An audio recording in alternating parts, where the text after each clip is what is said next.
Dengan nada mengancam, sang supir taksi itu minta agar Soa dan pemuda itu untuk tetap diam. Kalau tidak, ia akan membunuh kalian berdua, ujarnya di telepon. Telepon pun langsung terputus. Kemudian Soa menghubungi detektif itu. Namun ponsel detektif tertinggal di dalam mobil. Akhirnya Soa memutuskan untuk pergi ke rumah sakit. Ia mengajak anjing kesayangannya juga. Namun Selki mempunyai insting kuat untuk tidak pergi. Di rumah sakit, Gisap sedang bersiap-siap untuk pulang. Dengan memakai jaket favoritnya, ia dijemput oleh kedua temannya. Gisap menanyakan di manakah baterai ponselku. Temannya memberikan baterai itu. Ternyata Soah mengirimkan pesan untuk Gisap. Gisap pun hanya mengabaikannya saja. Soa memberitahukan bahwa ia harus tetap di rumah sakit sampai detektif datang. Gisap pun masih tetap mengabaikannya. Pintu kamar terbuka dan ternyata itu adalah Soa. "Gisap, apakah kau masih di sini?" panggil Soa. Temannya pun memberitahukan bahwa ia masih berada di sini. Dengan kesal, Gisap meninggalkan kamar itu. Tangan Soa menahan Gisap untuk pergi. Sekali lagi Soa meminta untuk tetap di sini sambil menunggu detektif datang. "Kenapa aku harus tetap di sini?" tanya Gisap. Soa menjelaskan kalau Gisap bisa dalam bahaya. Soa tetap memaksa untuk tetap di sini. "Anggap saja aku adalah kakakmu," ujar Soa. Gisap pun melepaskan pegangan tangan Soa.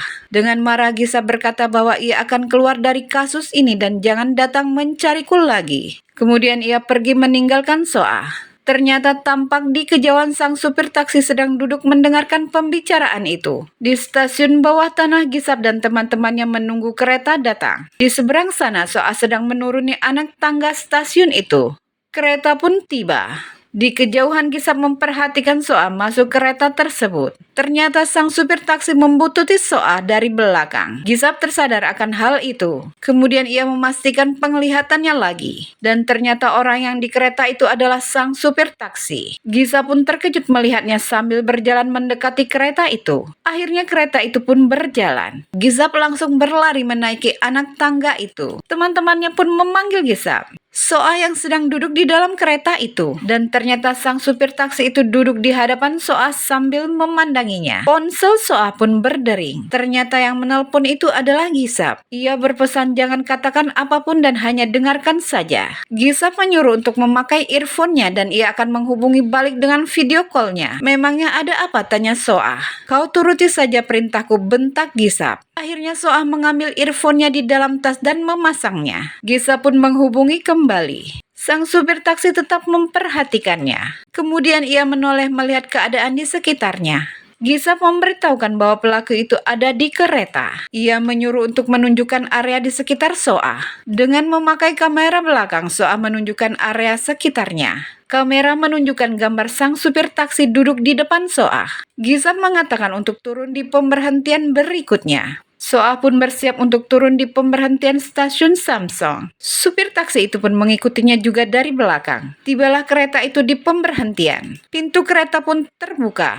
Sambil berjalan, Soa keluar dari kereta itu.